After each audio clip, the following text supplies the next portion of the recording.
And the first speaker I would love to invite you to listen to is Zita Cobb. Zita Cobb is an 8th generation Fogo Islander, founder and CEO of the registered charity Shorefast, and innkeeper of the award-winning Fogo Island Inn. Zita graduated high school on Fogo Island before studying business in Ottawa, following a subsequent successful career in high tech. Zita returned to Fogo Island and established Shorefast, put together like another leg on the island's struggling economy to complement its ever important fishery. With an enduring commitment to Fogo Island, Shorefast is expanding its mission through its Pan-Canadian Community Economies initiative to strengthen place-based economic development within the global economy. Zita has been a member of the Order of Canada since 2016 and was a 2020 inductee to Canada's Business Hall of Fame. She holds honorary doctorates from McGill University, Memorial University of Newfoundland, the University of Ottawa, and Carleton University. She volunteers her full-time and energy to Shorefast charitable initiatives and community businesses. And so whilst visiting Zita's work, there are certain phrases that really stood out for me besides her beautiful singing. These are, place is not a commodity. We didn't start with business, we started with art. Artists make things happen and appear.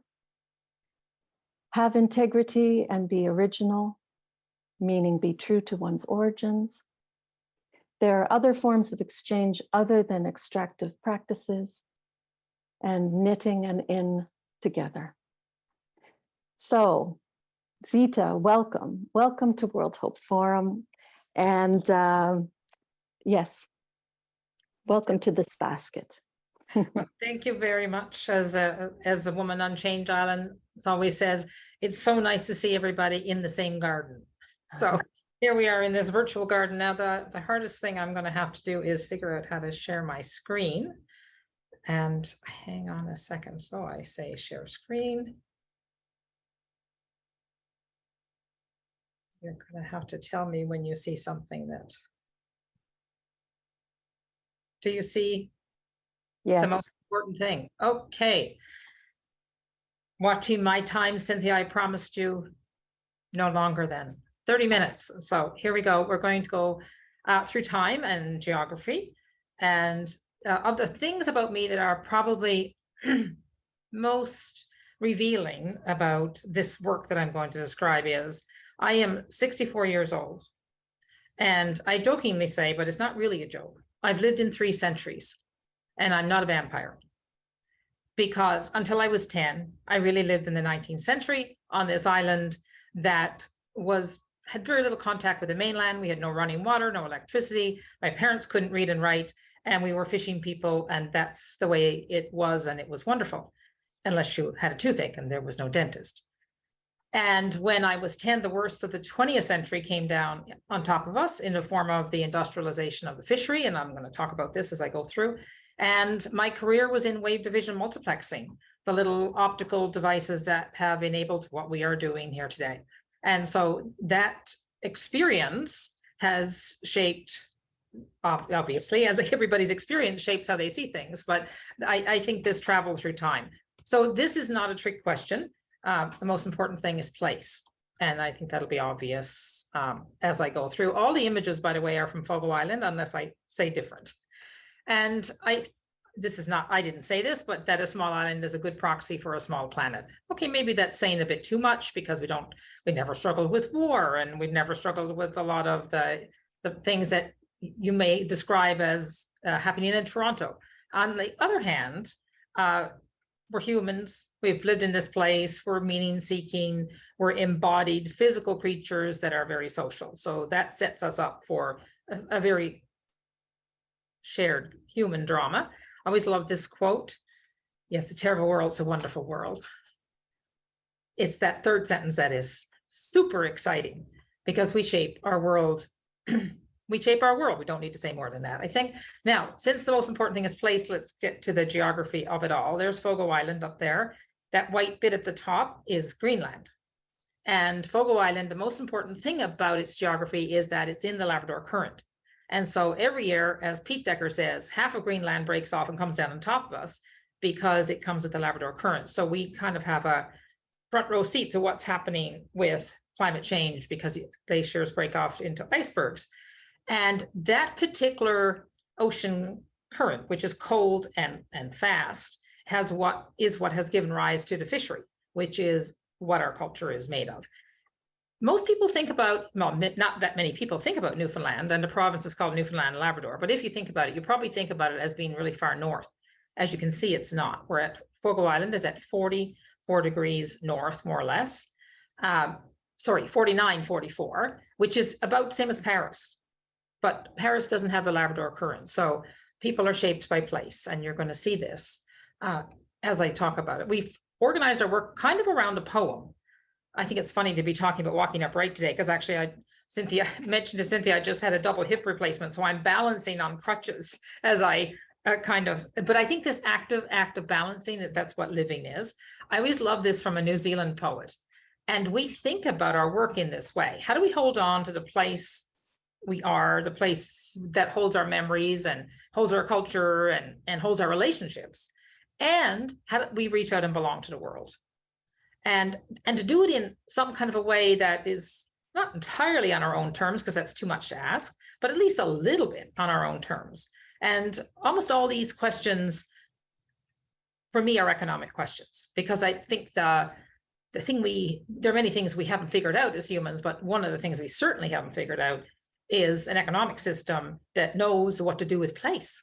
And because the economic system, on a good day is agnostic to place, and on a bad day, it's downright hostile. So this holding on and reaching out, how does the part belong to the whole? A little bit more geography. You get to see how big Labrador is. You see that great big piece? It's enormous. So the province, which was the last one to join Canada, is 500,000 people in 500,000 square kilometers. So you can imagine that's a lot of questions about belonging. And there's Fogo Island off the northeast coast, and there it is up close. In our work, we're constantly in these questions of scale and understanding what works at what scale. And so that gets you thinking about sort of fractals. Fogo Island is a little piece of Newfoundland. And so it's always about how does that part belong? And then you're talking about human systems. So here we are up close, 11 little communities. I grew up in Joe Bat's Arm. They're at the top. At this moment, we are about 2,500 people. At our max, we were 6,000 people. Change Islands, the sister island that were joined at the ferry, that used to be around 2,000 people and has fallen to a population of 140. So this story of small communities that are getting smaller and smaller, and what are we going to do about them, and the political implications of them failing, is, I think, it's a global question. And so this is a good place to look at it. I always love this quote. So when we're in this kind of a mess together, we could always, throw snowballs at each other. And I think there's enough snowballs being thrown, so we try not to do that. And the question that we always try to live in is, what can we do? What can we do? What can we do here in this place? And so everybody knows about icebergs, and I'm sure everybody knows about this next iceberg, which is this very helpful model to think about what is going on, because too often, we're kind of arguing and throwing snowballs at each other at the surface. If you go all the way down to the bottom of the iceberg and look at what are the mental models, I think one of the ones that we really need to tackle is we have a broken relationship between the inherent value of things and people and their financial value. And that is probably describes our work more than anything. Beautiful little Fogo Island lichen for a pause. So as I said, not many people will have heard of Fogo Island at all, not even in Canada, really, until this happened. This one article came out in Bloomberg. This was, the inn opened in 2013, so it must have been 2013. And suddenly we existed. as if we just started to exist.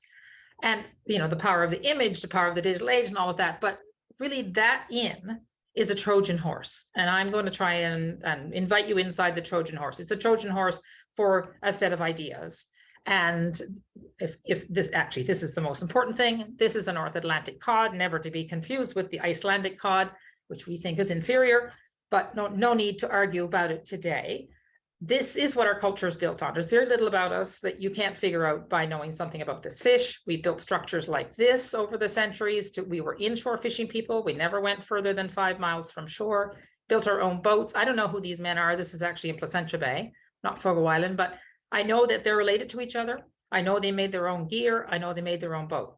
And look how close to shore they fished. And this is what we did for centuries. And then this happened. So this is, I'm 8 to 9 when these things first started to appear. You could see them from the hill behind the house I grew up in. And it took no time at all to take just about every last fish out of the ocean. And when you think about these very different fisheries, they had very different whys. Why we fished was very different from why these boats were fishing. And locally, we couldn't figure this out at all because, you know, as my dad, Lambert was my father, he used to say, who in their right mind would fish day and night? I mean, surely they know they're going to take all the fish. And finally, even though my father never earned cash income, never had a bank account, he figured out what we now call financialization. He said, well, they must be turning to fish into money. That's the only, I hate to say the word logical, but that's the only explanation. And the response that the province of Newfoundland and Labrador had to this, and this was a big set of problems. We're talking hundreds of tiny little communities clinging to the coast. And, you know, with no running water, no healthcare, no roads, and suddenly no fish, was to pass this Resettlement Act. And people took their homes with them. And so when you see what goes on in the world now of people on the run, some system has failed. That's causing people, as a Newfoundland song goes, they moved without leaving and never arrived because this wasn't what they wanted. It is interesting. I didn't know this at the time, living as an 8, 9, 10-year-old on Fogo Island. Thomas Friedman, 1970, it's the same period of time, really. So it was the thinking of the time, wrote this opinion piece in the New York Times that set us up for the kind of shareholder capitalism that has gone on to cause lots more destruction to places. So let's come back to Fogo Island. We were saved by art. And I saw this happen at a time that we had the sort of bureaucracy of the provincial government trying to really wrestle with these really enormous problems of poverty. Into the scene comes a filmmaker from the National Film Board of Canada, along with Memorial University of Newfoundland. And the wonderful thing was they had no answers, but they had a lot of questions. And if you remember those 11 little communities, we weren't really set up to get along with each other all that well among the communities. Within the communities, we'd figured it out. But across the communities, we hadn't, because there were religious differences. And I grew up Catholic, for example, and I can tell you that the Catholic priest did everything he could to make sure we weren't going to be getting along with any Protestants. And so we didn't have social capital to come together when faced with this. But the arrival of these filmmakers and that whole, if you Google the Fogo process, you'll find 27 beautiful little films that really describe what is, I think, a sort of textbook case for how to do asset-based community development. We didn't know all these words, but it brought the Fogo Island people together. They formed a cooperative, and that cooperative owns the fishery on the island to this day. And it's a strong business, and it's owned by local people. If I were to get a tattoo, and I'm thinking about it, I would get it on my face, and it would say, "It matters who owns what." And when we think about the economy, we often don't spend enough time thinking about ownership.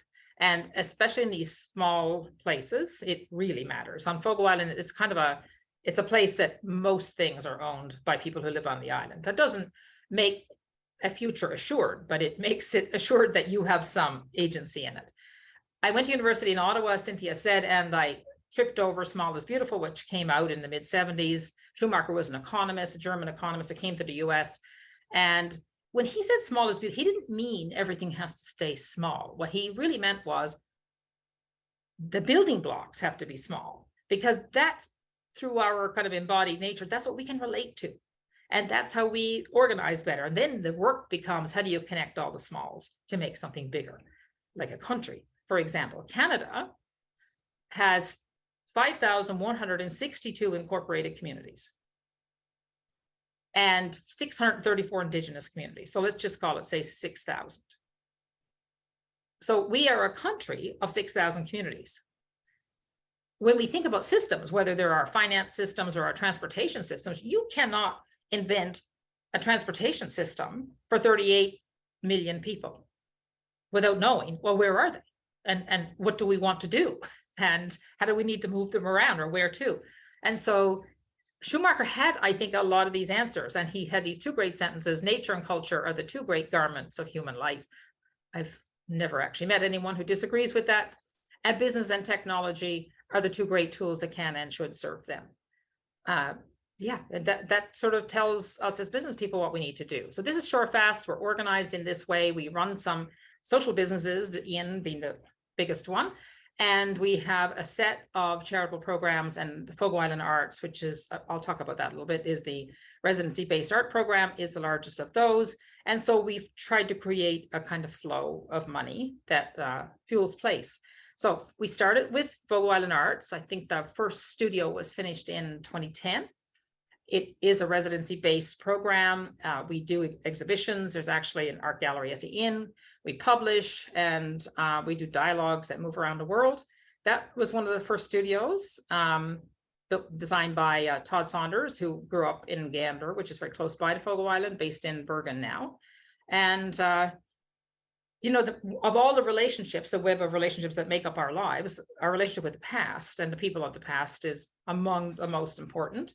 And the place holds that. And architecture can help hold those relationships. And so Todd's work to design, create something that's contemporary, that's made of the past, was a pretty daunting task, because we built some seriously beautiful things in past centuries. And we didn't want to just make mere copies of them. And when the Long Studio was first being built, locally people said, you know, well, he didn't invent anything. He just copied what we had, you know. Or others would say, oh no, what kind of a strange thing is this? It must have fallen from outer space. And so there's a film, a documentary about the making of the Inn, and it's called Strange and Familiar. And if it's strange and familiar, I think that we can conclude Todd did good work. And here are the studios. The Caribou that live on the island think it's good work. Kate Newby, one of the early artists in residence from New Zealand. And you get this sense. And artists come for different amounts of time, I would say on average, 6 weeks, 2 months, something like that. And they come from all over the world. Brenda Draney this is the art gallery that's inside the Inn, one of our great Canadian artists. She has a show coming up in Toronto very shortly. This is a most recent project, which was initiated by an organization, a London-based organization called Art Angel, and they created this thing called the World Weather Network, which is bringing together almost 30 different art organizations around the world to make a project that speaks, you know, in a broad sense to climate and our shared climate. And we partnered with the National Gallery of Canada. This is actually a drawing of it. Liam Gillick was the artist, and they have a website you can look at. It's a fascinating group of organizations. And this was opening night. This is not a rendering. This was a real evening on Fogo Island, and the opening of the, and you know, it's a strange platform. It's derived from some of the traditional buildings on the island, and adults come up to it and go, well, what do you do with it? Like, there's no roof. And anyway, kids know what to do with it. And it is a platform. So to come back to Shorefast, a Shorefast is a tether. It's a rope that joins a traditional cod trap to the shore. It's a metaphor for, may we always be Shorefast here in this place. We've been amused is maybe not quite the right word, that Yvonne Chouinard of Patagonia, in trying to figure out how to transition or the ownership of Patagonia, has moved it into a registered charity, which is called Holdfast. So I said, now I don't have to explain our business model, because we have this monster company that's adopted a very similar one. And I hope we see more organizations doing that. So this is the vision that we have, a global network of place-specific, economically well communities, and we practice what's called ABCD, asset-based community development. The questions of asset-based community development, the grandfather of this is a fellow in Chicago named John McKnight. And we made, actually this is an art publication that came out a few years ago under the Yazring series. And these are the questions of asset-based community development. What do we know? What do we have? What do we love? What do we miss? And the question that's not here is inside. The publication is, what can we do about it? Nobody ever built a future based on what they don't know and don't have. And so much of the so-called development, economic development thinking focuses on what people don't have. And so this is what happened in the 60s. This is how they figured out how to hold on then. So we use the same kind of thought processes. When we got the art program more or less steady, we were really focused then on the inn. And we wanted the government of Newfoundland and Labrador and the government of Canada to join with us in this, because this was not a small undertaking, and they run the ferry and other things. And so we reached out to them and said, we want to build an inn on Fogo Island. And the first letter we got back, and I won't say from who, said this: it's not normal, practical, reasonable, or rational. And of course, if you use the logic system of the financial logic system, that is true. And we look at it and think, well, we built stuff like this. Is this rational? Like, I don't think to settle on Fogo Island in the first place was rational. And so if we are only going to live rational lives, who wants to live that life? And so anyway, we pressed on, and to their credit, they joined us, and 10% of the money that came to make these projects came from the province of Newfoundland and Labrador, and 10% came from the federal government, and the rest came from us privately, and it's owned by the charity. And I think that's a super beautiful business model that I'd like to see more of them. This is Todd Saunders actually in the making of the inn. It was the hardest thing I have ever done in my life so far, but I'm only 64. And it's a complex building in a faraway place. And the building itself is an X, so it sort of like captures those ends of, you know, holding on, reaching out. It's for people from here and people from away, and it's about now and the future, and it's about the past, and all trying to hold it together. We understood that by building an inn, we were entering into the tourism industry, which is on a good day a dance with the devil, and many small places start tourism projects to save something that ultimately the tourism project crushes. And so we try to hold on to this understanding of it as geotourism. And Cynthia mentioned these words at the beginning. Integrity means to be consistent and complete, and original simply means to be true to its origins. If we had copied, I don't know, a Four Seasons from Bali, I don't think it would have had served the purpose that we needed to serve around holding on to culture and giving us a platform to put what we know in and to practice what we know. And I don't think it would have been as interesting to visitors. And that's the thing about hospitality. You can put all of your ways of knowing practically. How you take care of someone says a lot, says everything. We all know that this is true. The next picture is not from Fogo Island. I just put it up to say, why do we build this stuff? Why do we allow this to be built in our communities? I can tell you, because I'm a finance person, the payback period on this is 10 years. And in 10 years, this is going to the landfill. But the people who put the money in to build it would have got their money back, so everybody's happy. Well, actually, everybody's not happy. And so this, we just have to just think more carefully about what we're building. I'm a big fan of this fellow. He was an urban planner who came to the US from South Korea. Much of his work is now translated to English, but he coined the phrase humanistic globalization. I encourage you to look him up. A lovely summer day on Fogo Island. So once we had the building figured out, we thought, well, now we can breathe out. And then we realized, oh no, now we have to figure out what's on the inside of the building. And that's when actually things got a lot harder. And because every object has the meaning that we give it. And so we wanted to give everything meaning. And I mean, the first question was, how big should the inn be? And conventional business thinking is, you know, costs a lot to do all the architecture work and the engineering work and all the systems that hold it together. So conventionally you'd put, I don't know, a couple of hundred rooms. And there was a woman on the island who said, she said, we're only 2,500 people. We can only love so many people at a time. And so that's what led us to the most important thing in any tourism project is scale has to be right. And so it's 29 rooms. And I'm going to flip through this fairly quickly.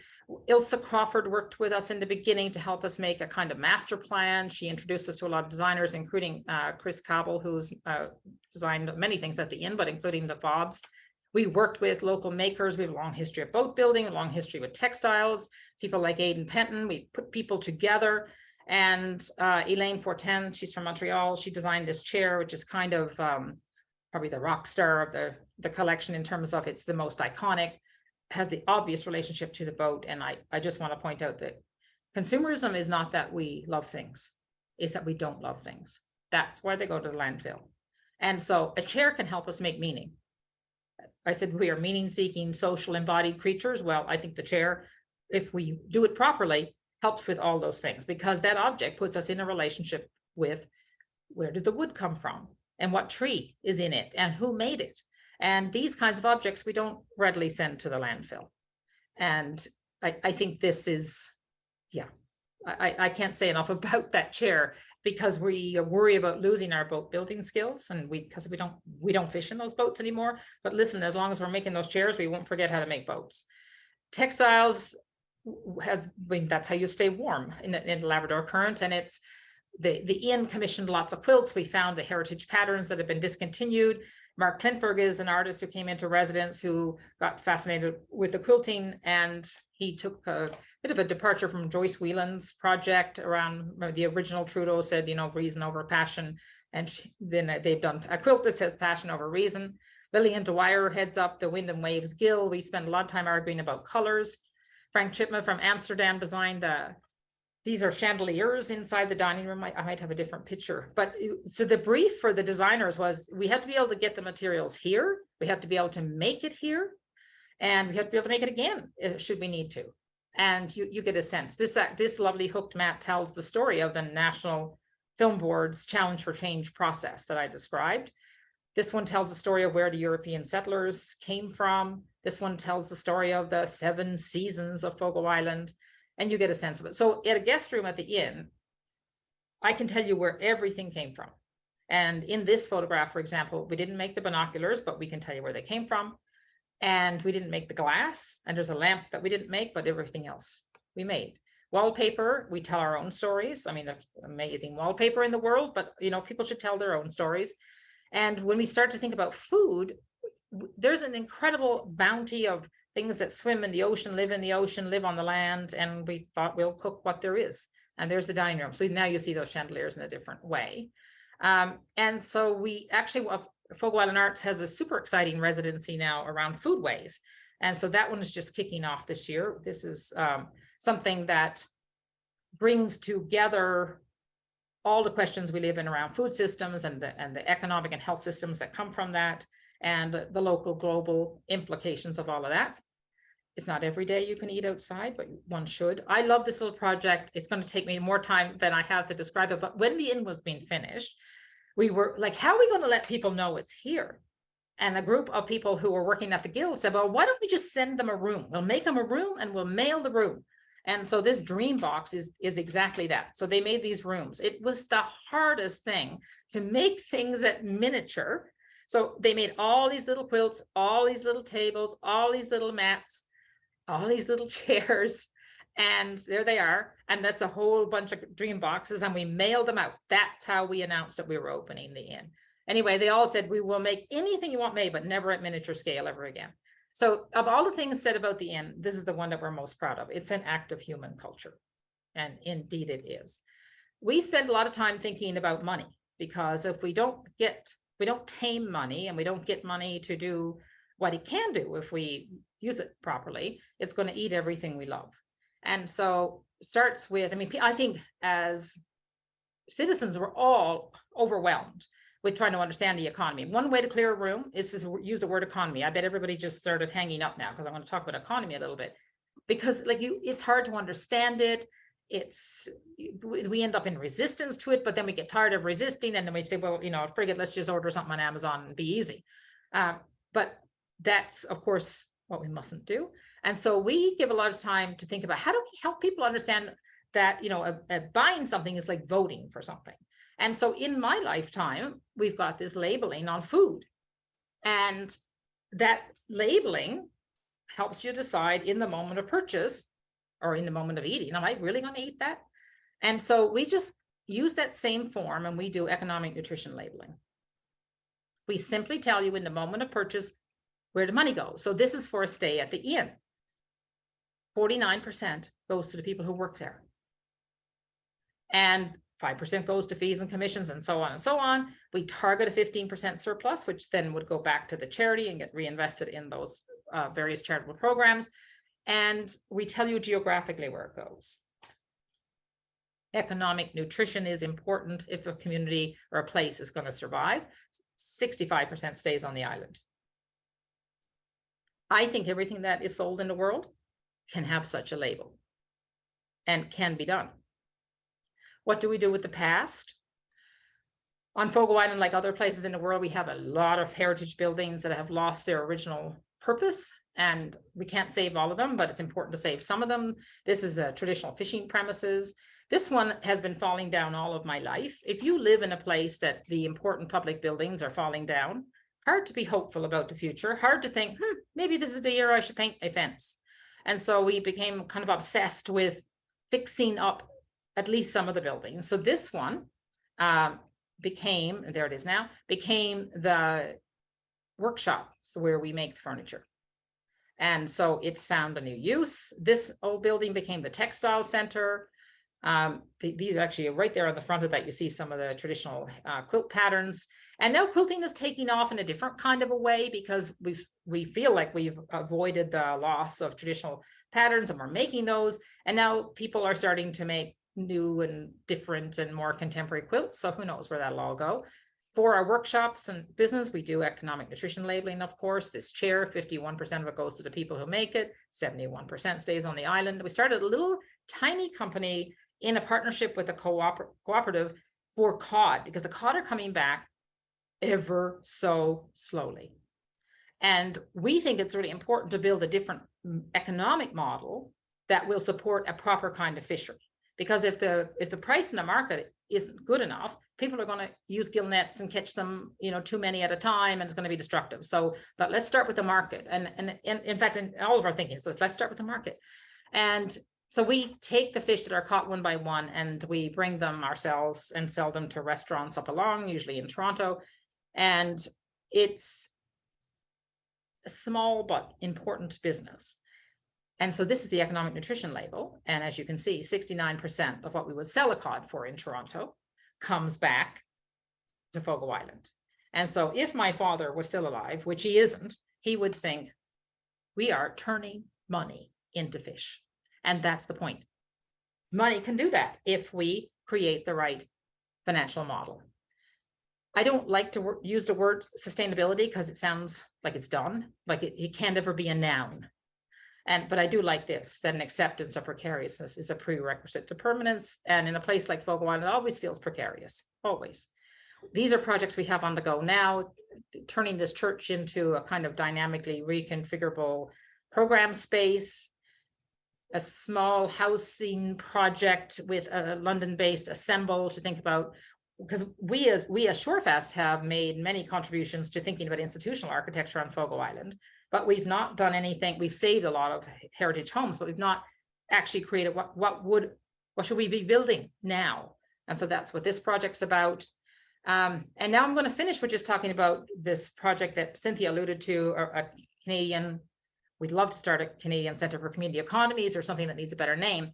But the point is this, that if we don't really make a tilt in the way our economy works, and not just in Canada or in Newfoundland and Labrador, but everywhere, we're not going to have any communities left. And so we tend to think, oh, we want to make a people-centric economy. But I don't know how you optimize for people if you don't think about the fact that they're embodied and they're going to be in a place. Because you can't design transportation systems for people unless you start with the place they're in. So we start with place.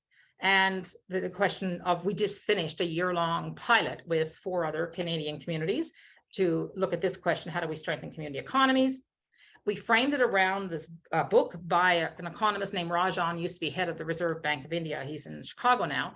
And he made us a simple statement: the human societies rest on 3 pillars: markets, governments, and communities. And we've hollowed out the community pillar to the point of dysfunction And so none of the things that we have to get done as humans are going to get done until we figure out how to strengthen the community pillar and how to work together across all three pillars. And so what I'm basically saying is community is the unit of change, not a person, a community, because there are just too many of us to take care of us all one by one. But if we can build strong communities, the communities can take care of us. And these are the communities we partnered with. And if you don't know the work of Elinor Ostrom, you must look it up. She was an economist. She won the Nobel Prize in the early 2000s. And what is known as Ostrom's law is this: that which is possible in practice is possible in theory. And so our work is about doing. And we focused on these in the pilot project of attracting financial capital, because believe me, money does not get up in the morning in Toronto and decide that it's going to just go all by itself to Newfoundland or anywhere else that's far away from the financial centers. Data, how do communities access and use their own data? How do we create the architectures for collaborating across those pillars? And how do we build the knowledge sets and skill sets locally to be able to be economic actors in our own interests? So in sum, the economy is nothing more than the sum of our activity. It is social when it works properly. Please never confuse the investment economy with the real economy. And the investment economy has gotten so enormous. This is money that they call it investing, but it's not development. Let's put it that way. Money to make money. And that's a big system, but what money to make money, of course, and the best example or the worst example is what's happened in real estate. It's money to make money that actually then disrupts the real economy. And so eyes focused on the real economy. In our country, something like 90% of Canadians work for small and medium-sized enterprises. But that's not actually how our banks and pension funds are organized to actually provide financial services to those small and medium-sized faraway places. So this is an enormous risk of transfer of ownership as people are aging out. It's not clear how this is going to end. So when I say place, I mean geography. Place holds nature. I mean, when I say nature, it's like, well, it's not that it's so separate from culture, but it is, because nature's the bits we didn't make. And we're part of that. Culture is a human response to a place. And we use the word community to mean the nature and culture of a place. So those of us together here today, I don't use the word community to refer to who we are together. I use the word network. Because if my house is on fire, Cynthia, as much as you want to help me, you're not going to get there in time. And so it's the community are the people that are next door, or more or less the distance a person can walk in a day. And the economy must serve community. Otherwise, what's it for? And I'll end with this quote from another Nobel Prize winning woman from Chicago. Yeah, the good we secure for ourselves is precarious and uncertain until it is secured for all of us and incorporated into our common life and to our way of thinking in our work. Our common life is our community life. And I think that's the end. Thank you very much.